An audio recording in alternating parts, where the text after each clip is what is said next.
ابھی پڑھا ہم نے, اللہ تعالیٰ نے ان مشرکین چیلنج کیا, اگر تم اپنے زوم میں سچے ہو کہ قرآن محمد صلی اللہ علیہ وسلم کا کلام ہے تو پھر اس جیسا کلام لا کر دکھاؤ.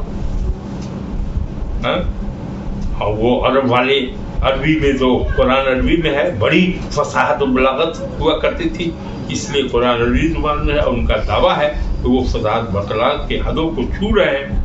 اس آیت میں اللہ تعالیٰ مشرکین مکہ کے خلاف حجت قائم کرنے کے لیے ایک ایسا طرز استدلال اختیار کیا جس کے نتیجے میں انہیں باری تعالیٰ کی توحید کا اقرار کر لینا چاہیے, ورنہ بصورت انکار ان پر حجت قائم ہو جائے گی کہ ان کا اعتقاد مشرکانہ دین اور عقل سب کے خلاف ہے. اس مطلب یہ ہے کہ ان کا عقیدہ انکار توحید و رسالت اس دعویٰ کو مستلزم ہے کہ انہیں اللہ نے نہیں پیدا کیا. وہ ایسا دعویٰ کرنا تین حالتوں میں سے ایک کے خالی نہیں, کیا تو یہ کہیں کہ انہیں کسی خالق نے پیدا کیا بلکہ از خود پیدا ہو گئے, یا یہ کہیں کہ انہوں نے اپنے آپ کو خود ہی پیدا کیا. یہ بھی محال ہے, کوئی آدمی اپنے کو پیدا نہیں کرتا, اس لیے ایسا ممکن ہے کہ کوئی اپنے آپ کو پیدا کرے. اور جب یہ سور سے ناممکن ہے تو تیسری بات ثابت تم نے اللہ تعالیٰ نے پیدا کیا ہے, اور یہ معلوم ہوگی کہ صرف وہی ذات بارہ عبادت کا مستحق ہے, اس کے سوا کوئی عبادت نہیں ہے. اب خالق جو ہے وہ اللہ ہے, اب تم خالق ہو نہیں, تب تو اللہ کو ماننا پڑے گا. اللہ کو جب ماننا پڑے گا تو عبادت بھی صرف اسی کی کرنی پڑے گی, اسی کا حکم ماننا پڑے گا اور اسی کی عبادت کرنی پڑے گی. پھر سوال ہے, انہوں نے آسمان و زمین کو پیدا نہیں کیا, وہ تو اللہ نے پیدا کیا. شریک بن, اور یہ بات بالکل واضح ہے, لیکن مشرکین یقین کی نعمت سے محروم ہے, اسی لیے انہیں توحید باری تعالیٰ سے متعلق شرعی اور عقلی دلائل سے فائدہ حاصل نہیں ہوتا. کہ اللہ کتنے قرآن میں سمجھایا لیکن اس کو اثر ہی نہیں ہوتا کیونکہ ان کا یقین ہی نہیں. مشرکین مکہ نبی کریم کی نبوت کا انکار کرتے تھے, وہ کہتے تھے کہ اللہ نے مکہ اور طائف کے بڑے بڑے رؤسا کو چھوڑ کر محبت کو کیسے نبوت دی. اس کافرانہ بات کی تردید کی جا رہی ہے کہ آپ کے رب کی رحمت کے خزانے ان کے اختیار میں ہے, جسے وہ چاہیں وہ دے, جسے چاہیں محروم کر دیں. اس لیے وہ اللہ پر اعتراض کرتے ہیں تو اس نے اپنے بندے اور رسول محمد صلی اللہ علیہ وسلم کو کیوں نبوت دے دی, حالانکہ وہ تو اللہ کی نگاہ میں نہایت کمزور ہے. ان کے اختیار میں تو ان کا اپنا نفع نقصان بھی نہیں ہے, وہ اپنی طاقت کے بل پورے تو اللہ کی بادشاہی اس کے ساتھ قابل نہیں ہو گئے ہیں. ایسی بات کرتے ہیں, وہ تو نہایت محتاج عاجز لوگ ہیں.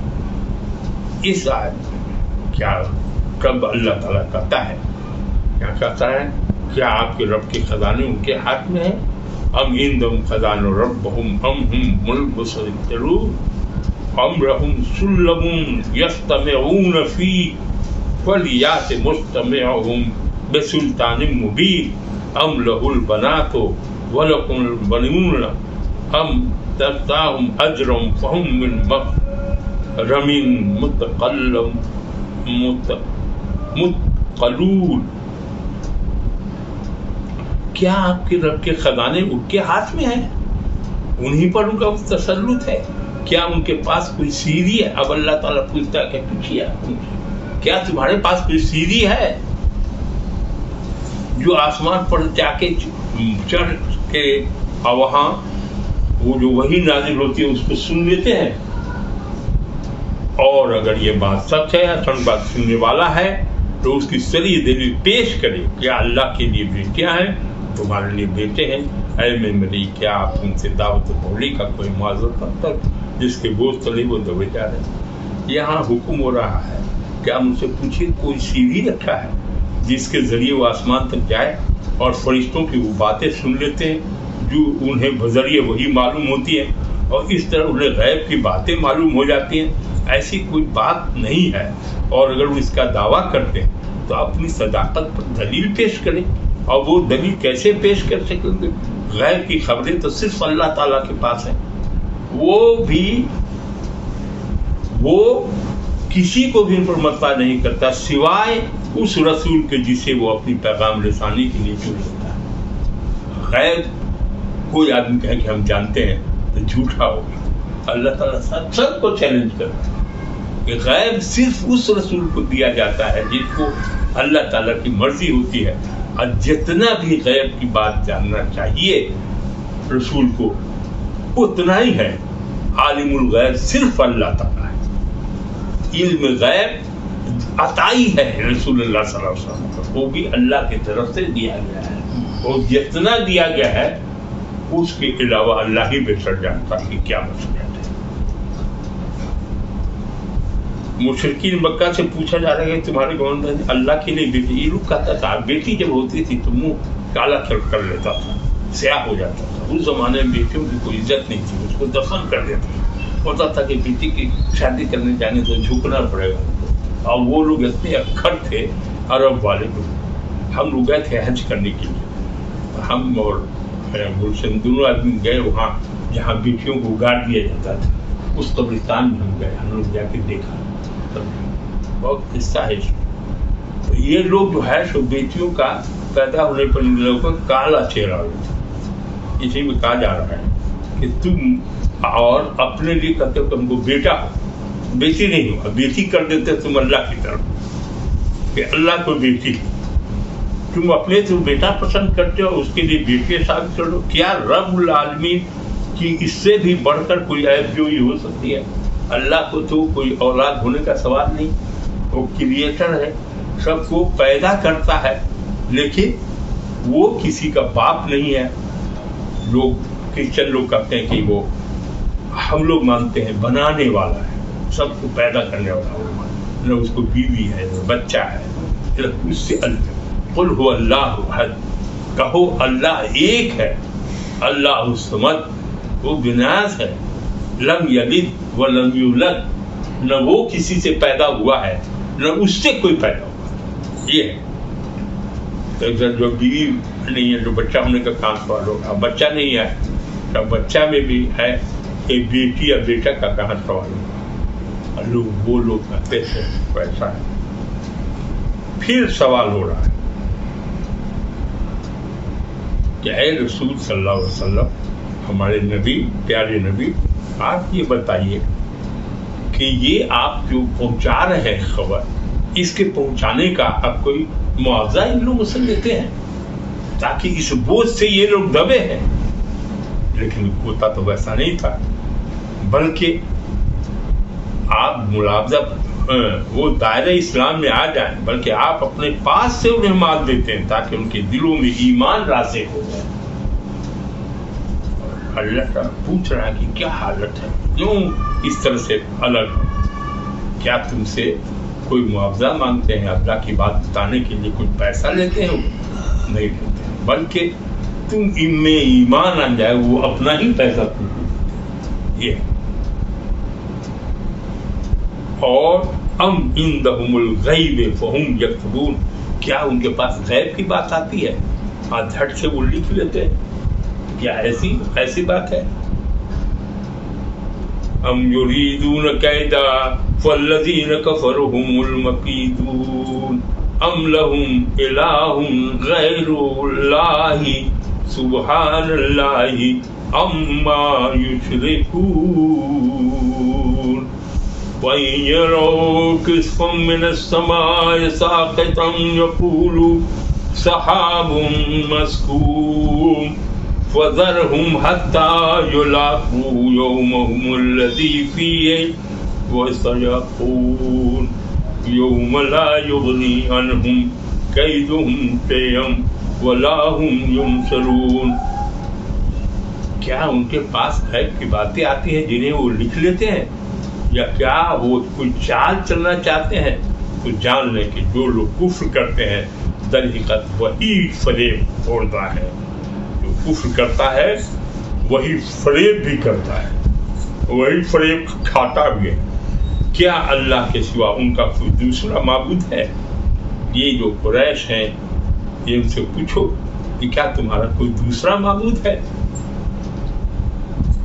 اللہ شرک سے پاک ہے, اور وہ لوگ تو بت کی پوجا کرتے تھے, اسی کو معبود بنائے ہوئے تھے. معبود حقیقی تو صرف اللہ تعالیٰ ہے اور کوئی نہیں ہے. کہا جو پوچھو اسے, اور کفار اگر آسمان کا ایک ٹکڑا بھی گرتا ہوا دیکھ لے تو کہنے لگیں گے کہ یہ تو بادل تک بدا ہے، یہ کہہ رہے. بس آپ انہیں چھوڑ دیجیے یہاں تک کہ وہ اپنے اس دن کو پہنچ جائیں جب وہ بے ہوش کر دیے جائیں گے، جس دن ان کی سازش ان کے کسی کام نہیں آئے گی اور نہ ان کی مدد کی جائے گی. جب وہ سمجھ ہی نہیں رہا ہے تو آپ کیوں اپنا جان ہلکا کیے ہوں گے؟ اپنے نبی صلی اللہ علیہ وسلم کو تسلی دے رہے ہیں. آپ ان کو ان کے حال پر چھوڑ دیجیے، اس کا قیامت ہوگی، حساب کتاب ہوگا اور وہاں ان کو گھسیٹ کے جہنم میں لے جایا جائے گا. تب وہاں تو آپ خود سمجھ جائیں گے نا کہ جو رسول کرتے تھے وہ سچا ہے. لیکن اب یہ جانکاری ان کے لیے بیکار ہو گئی، کیونکہ تو فیصلہ ہو گیا، وہ جہنم میں بھیج دیے گئے. اور دنیا میں یا کہیں بھی دوسرا کوئی معبود نہیں ہے اللہ کے سوا. اور مشرکین اور کافر اس کو نہیں مانتے تھے، وہ کبھی کسی کو غیر اللہ کو مانتے تھے، مانے اللہ کو چھوڑ کر دوسرے کو معبود بنا لیتے تھے، جو گناہ کا کام ہے. تو کچھ نہیں مانگنا چاہیے، سب اللہ سے. دینے والا بھی وہی ہے، پیدا کرنے والا بھی وہی ہے، زندگی وہی دے گا، موت بھی وہی دے گا، اور جنت اور جہنم بھی وہی دے گا. انصاف کا مالک ہے وہ. اگر غلط کام کیا ہے، نام آیا مال بائیں ہاتھ میں گیا ہے، وہ لکھتا رہا ہے اور ذرے ذرے کا حساب ہوگا اور ان کو سب کا بدلہ دیا جائے گا. برائی کا بدلہ برا ہوگا، اچھائی کا بدلہ اچھا ہوگا. اس لیے برائی چھوڑ، اچھائی کے راستے پر چلو. اور جتنا بھی سازش سے کرنا تھا انہوں نے کیا، لیکن کامیاب اللہ کے رسول ہوئے. آج پوری دنیا میں اسلام پھیل گیا. وَإِنَّ لِلَّذِينَ ظَلَمُوا عَذَابًا دُونَ ذَلِكَ وَلَكِنَّ أَكْثَرَهُمْ لَا يَعْلَمُونَ وَاصْبِرْ لِحُكْمِ رَبِّكَ فَإِنَّكَ بِأَعْيُنِنَا وَسَبِّحْ بِحَمْدِ رَبِّكَ حِينَ تَقُومُ وَمِنَ اللَّيْلِ فَسَبِّحْهُ وَإِدْبَارَ النُّجُومِ. بے شک ظالموں کے لیے اس عذاب آخرت سے پہلے ایک عذاب ہے.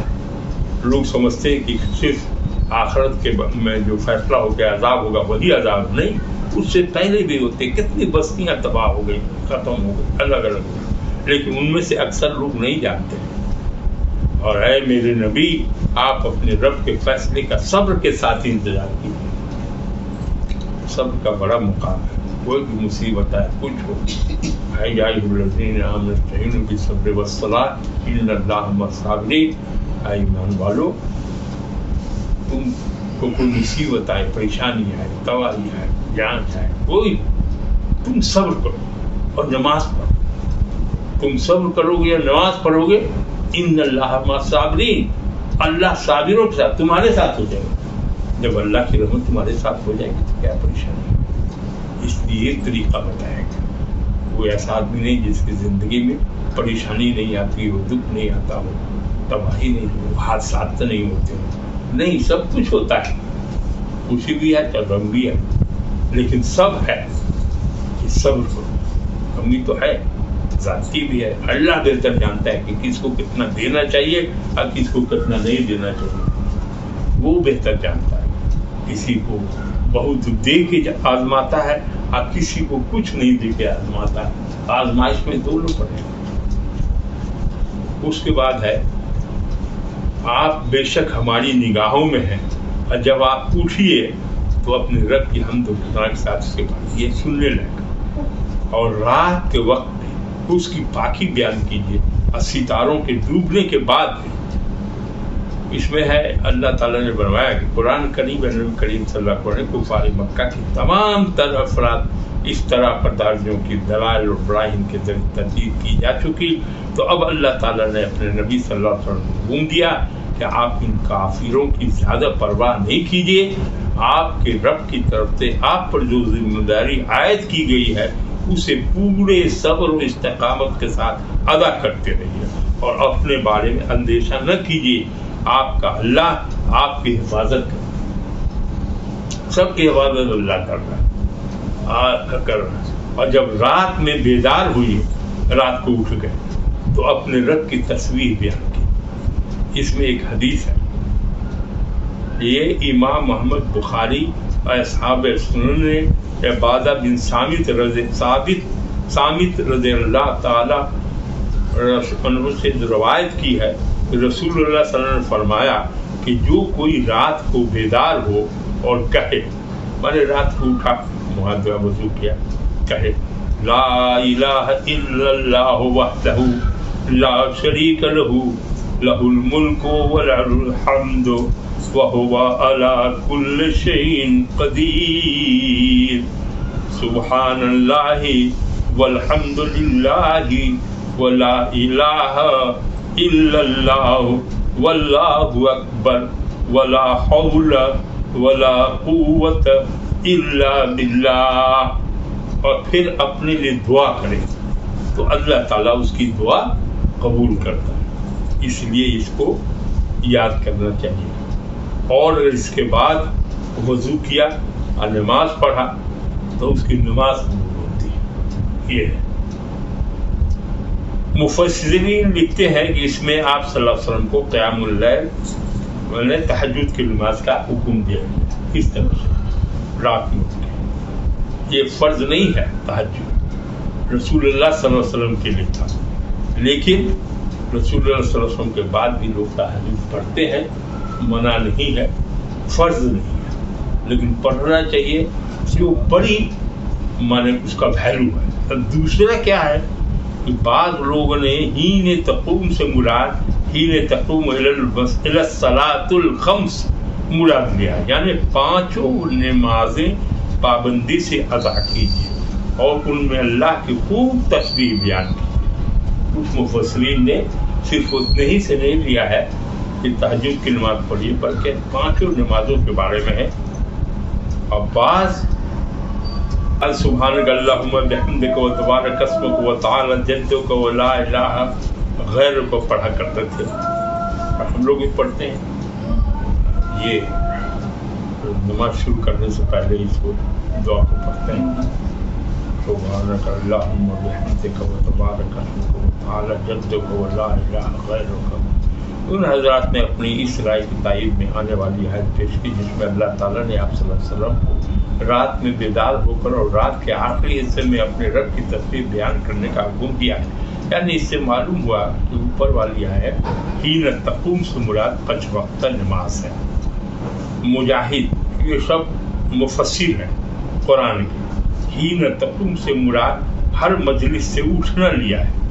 مسند احمد میں ابو ہریرہ رضی اللہ عنہ سے مروی ہے کہ رسول اللہ صلی اللہ علیہ وسلم نے فرمایا کہ جو شخص کسی مجلس میں بیٹھے اور کثرت سے ان کی آواز میں بات کرے اور اٹھنے سے پہلے کہے سبحانک اللہم و بحمدک اشہد ان لا الہ الا اللہ استغفرک و اتوب الیک، تو اللہ تعالیٰ اس کے اس مجلس کے گناہوں کو معاف کر دیتے گا۔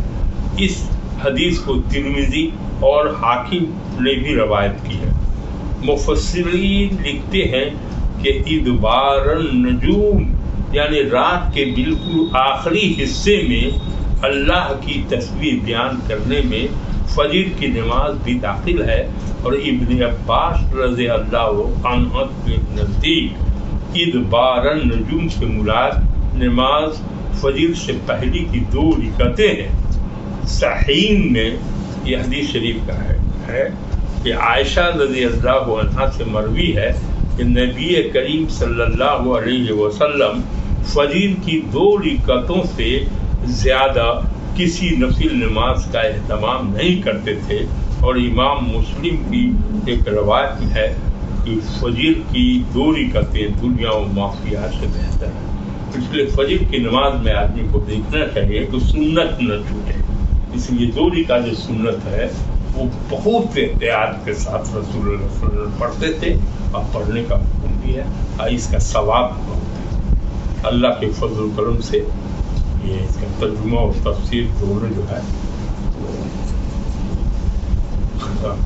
اللہ نے منسوخ کیا، اور کچھ کو پوچھنا تو دعا درود شریف اللهم صل على سيدنا مولانا محمد وعلى آل محمد كما صليت على إبراهيم وعلى آل إبراهيم إنك حميد مجيد اللهم بارك على محمد وعلى آل محمد كما باركت على إبراهيم وعلى آل إبراهيم إنك حميد مجيد. یا اللہ اپنے فضل و کرم سے آپ نے ہم لوگ کو نوازا اور یہ توفیق عطا کیا اس مجلس کو کہ یہ سورہ طور کی وہ آخری رکوع، آخری آیت، آخری رکوع یا دوسری رکوع، یہی اخیر ہے اس کا، اس لیے دوسری رکوع کے ترجمہ اور تفسیر سننے کی توفیق عطا فرمائے. اے اللہ اس میں جو غلطی رہ گئی ہو، کمی رہ گئی ہو، اس کے اپنے فضل و کرم سے معاف کر اسے قبول کر لیا جائے اور اس کے بعد سے بابا تک سارے سننے والوں کے لیے اس کو بنا دیا جائے. اے اللہ اس کا جو ثواب ہے سرکار ان کے حال، ان کے اسباب، ان کے اصحاب، جتنے مومن مومنات ہیں سب، اے اللہ تو رحیم ہے، تو کریم ہے، سب کو توفیق دے قرآن سمجھنے کی اور اس پر عمل کرنے کی توفیق عطا فرما. اے اللہ قرآن شفاعت کرے گا، آپ گواہی دے گا، تو اس لیے قرآن کے ساتھ ہم لوگ کا رشتہ بناتے ہیں، سب لوگ کا. جو لوگ ابھی تک قرآن کو نہیں سیکھ سکے ہیں، ترجمہ کے ساتھ پڑھ کے نہیں سمجھ رہے ہیں، وہ ترجمہ کے ساتھ پڑھنے کی توفیق عطا فرمائے. ایسے تو ایسے بھی پڑھنے کا ہے تو اس کا ثواب ملے گا ہی، کیونکہ اللہ عربی بھی جانتا ہے، سب زبان جانتا ہے، لیکن یہاں عربی لوگ نہیں جانتے ہیں تو اردو میں بھی ترجمہ پڑھ کے قرآن جاننے کی کوشش. سبحان ربک رب العزت عما یصفون وسلام علی المرسلین والحمد للہ رب العالمین.